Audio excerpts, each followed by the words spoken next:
Bonjour et bonjour à l'ensemble des Mahoraises et des Mahorais. Merci d'être avec nous ce matin. Avec vous, nous allons parler du projet de loi Mayotte, ou plutôt ce projet de loi appelé pour un développement accéléré de Mayotte. Vous savez, c'est ce matin que les élus du département doivent potasser là-dessus, donner leur avis. Alors, ce fameux projet de loi pour un développement accéléré de Mayotte, projet ô combien contesté par beaucoup, et ceux qui le soutiennent ne l'assument pas ouvertement. Alors, par le biais du mouvement LTA, Sola Saïd Sofou, vous avez envoyé un communiqué lundi à la presse et à vous lire. Vous n'êtes pas forcément contre une loi pour le développement de Mayotte, mais ce projet de loi-là, il ne vous satisfait pas. On ne peut pas être plus clair.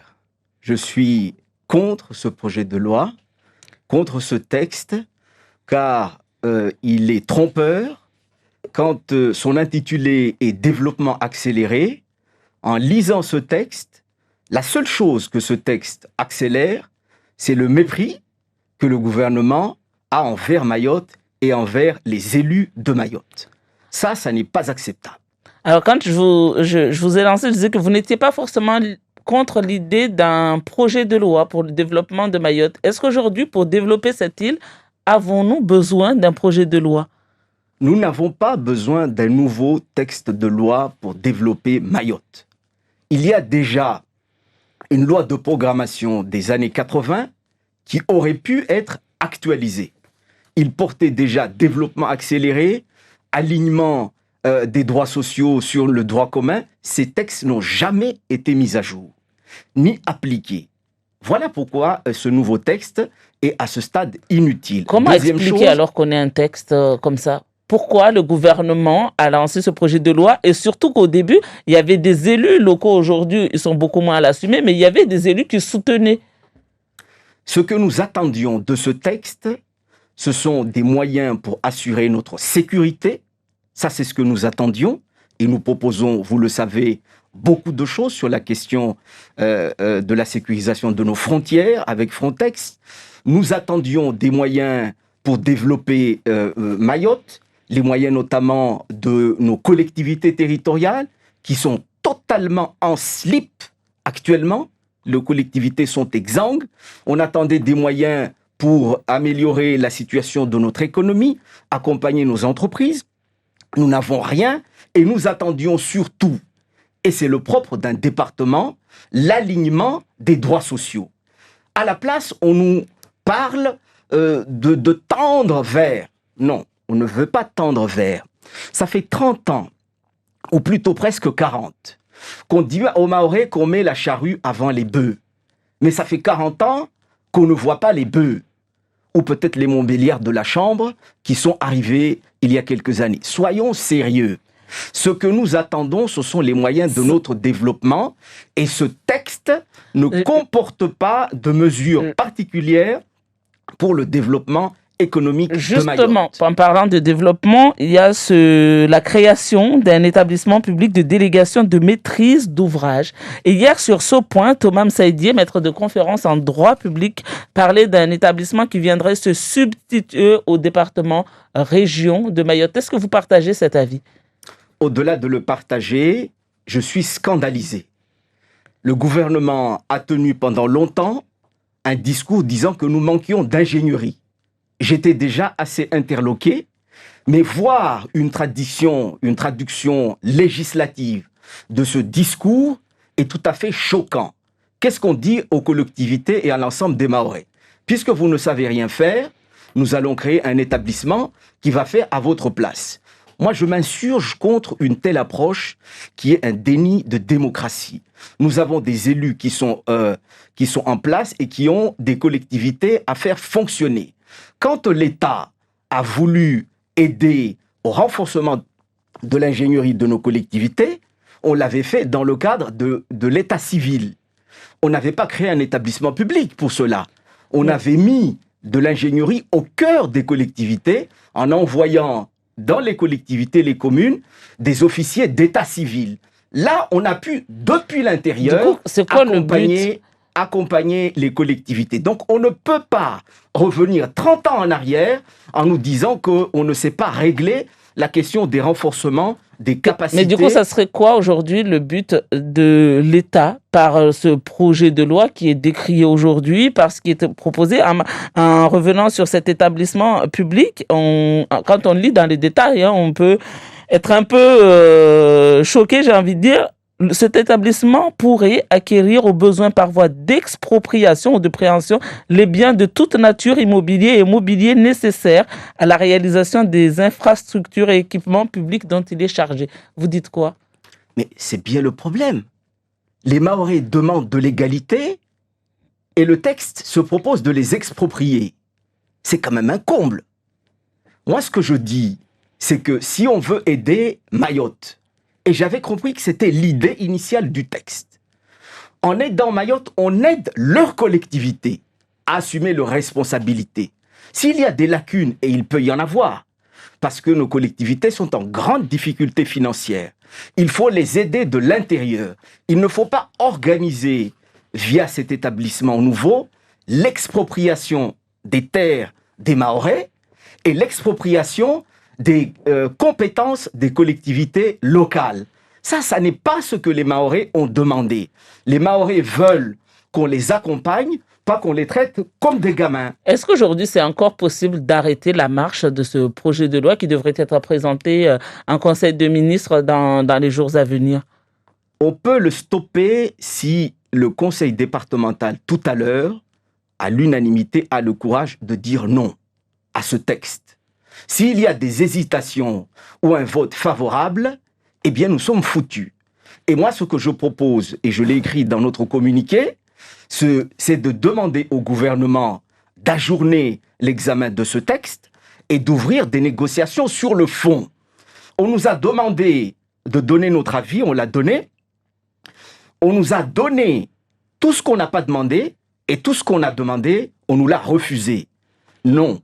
On ne peut pas donner un avis favorable à ce texte à ce stade. Est-ce qu'il ne faut pas tout simplement dire nous ne voulons pas d'un projet de loi pour développer Mayotte, nous voulons juste l'alignement de tout ce qui se fait déjà et on n'a pas besoin de loi pour ça? Mais je l'ai déjà dit, il y a déjà des textes des années 80 sur le développement économique et social et sur la question spécifique de l'égalité, il y a déjà la loi pour l'égalité réelle. Le gouvernement a déjà été habilité à légiférer par ordonnance pour agir à Mayotte. Pourquoi ne le fait-il pas? Mayotte ne doit pas être victime du calendrier politique national où on donne un texte pour donner l'impression d'agir. Est-ce que aujourd'hui, ce projet d'assemblée de Mayotte n'est pas déjà en marche? Je précise ce que je suis en train de dire. Il est dit dans le projet de loi que l'assemblée de Mayotte peut créer des établissements publics dénommés agences chargées d'assurer la réalisation des projets intéressant la collectivité ainsi que le fonctionnement de ses services publics territoriaux. On a vu le comité du tourisme changer en agence de l'attractivité et du développement. On voit pour la piste longue la création de cette maison de projet pour la piste longue à Pamandzi. Est-ce que quelque part, on n'est pas déjà en train de mettre tout ça en place? En caricaturant, quelqu'un m'a dit tout à l'heure, est-ce que c'est l'Assemblée de Mayotte ou c'est l'Assemblée des Comores? J'ai ricané un tout petit peu, mais sans plus. Parce que les Mahorais ne veulent pas plus d'autonomie et le statut qui est proposé sans débat public, sans référendum, en catimini entre des élus et le gouvernement, c'est un statut qui tend vers l'autonomie de Mayotte. C'est le statut de la Guyane. Si aux Antilles, les gens veulent plus d'autonomie, à Mayotte, les gens veulent du droit commun. Je n'ai entendu aucun responsable politique réclamer un statut autonomique. Donc il ne faut pas nous refourguer un statut comme ça en douce qui n'aurait pas fait l'objet de discussions, de référendums avec les Mahorais. Quand on est passé du statut de collectivité territoriale à départementale, j'ai à titre personnel participé au débat et au meeting, au débat public qui avait été organisé. Pourquoi on veut passer d'un conseil départemental à une assemblée de Mayotte en catimini sans discuter de cela avec les Mahorais? C'est inacceptable. Je me pose fermement avec beaucoup de Mahorais, pour ne pas dire l'essentiel des Mahorais, contre ce texte, contre cette approche qui vise simplement à changer de statut en douce. Et ça, en démocratie, ça n'est pas acceptable. Et on ne peut pas dire qu'on a consulté les Mahorais en demandant l'avis du conseil départemental. On est en train de parler de Mayotte, de son statut, de son avenir. L'ensemble des Mahorais doivent être consultés. Vous, dans votre communiqué de presse, vous proposez la création d'une liste électorale spéciale pour tout le référendum à Mayotte pour s'assurer réellement que Mayotte ne cessera jamais d'appartenir à la France sans le consentement de la population. Pour aller dans votre sens, ma question, est-ce qu'il ne faudrait pas plutôt faire comme à La Réunion avec l'amendement Virapoulet, on ne consulte plus la population sur les questions de statut. La Réunion est un département français. Fini, on n'en parle plus. Est-ce que on doit laisser la voie à une consultation éventuelle dans les années futures? Ce que je dis est d'abord très factuel. En 2017, il y a déjà 5 ans, l'INSEE nous disait que 48% de la population de Mayotte était d'origine étrangère. Il y a déjà 5 ans.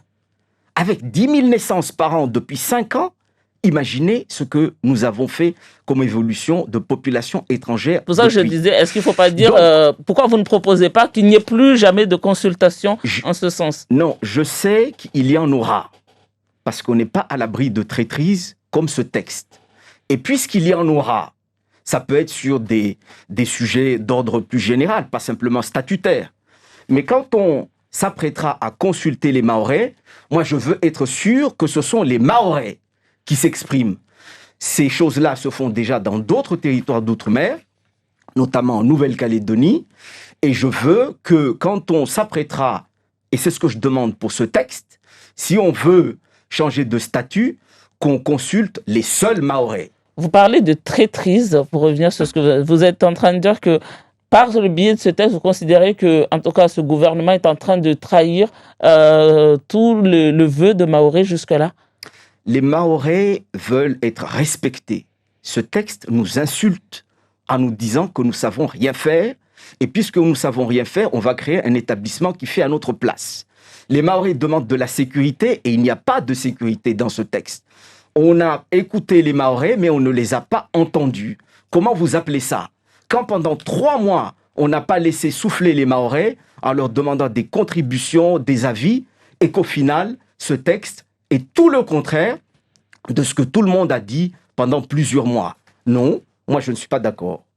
Vous estimez qu'il faut impérativement donner aux Mahorais dans la loi le droit de contrôler et d'assurer par eux-mêmes leur destin dans la France. Le laisser-faire continuerait une faute politique et une trahison donc morale du combat pour Mayotte française. Ça veut dire quoi? Laisser impérativement donner aux Mahorais dans la loi le droit de contrôler et d'assurer par eux-mêmes leur destin dans la France. Ce que nous avons toujours voulu jusqu'à maintenant, c'est être département et être français pour être libre. Nous sommes français, mais nous ne sommes pas libres. Nous avons eu le département et il ne faut pas qu'on nous vole le département par un remplacement de population. La Constitution dit qu'on peut changer de statut en consultant la population. Mais si avec cette politique migratoire, on fait changer de fait la nature et la population de Mayotte, si on revient nous consulter, vous pensez que ce sont les Mahorais qui vont s'exprimer? Ceux qui ont lutté pour la départementalisation? Non. Donc il faut que nous protégions ce territoire. Et vous pensez que ces personnes voteraient forcément contre un renforcement de Mayotte, de la place de Mayotte au sein de la France?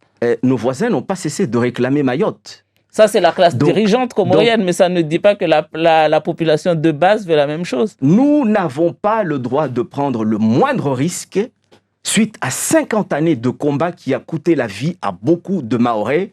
Il faut défendre leur mémoire et il faut le sécuriser. Moi, je dis ceci. Si on veut changer le statut de Mayotte pour un département-région, et si c'est le cas, il faudra en discuter avec les Mahorais et ériger la préfecture de Mayotte en préfecture de région. Autrement, nous dépendrons toujours de la Réunion et ça, ce n'est pas ce que les Mahorais veulent. Merci beaucoup, Soula Sensofo, d'avoir été l'invité de Zakoudi ce matin.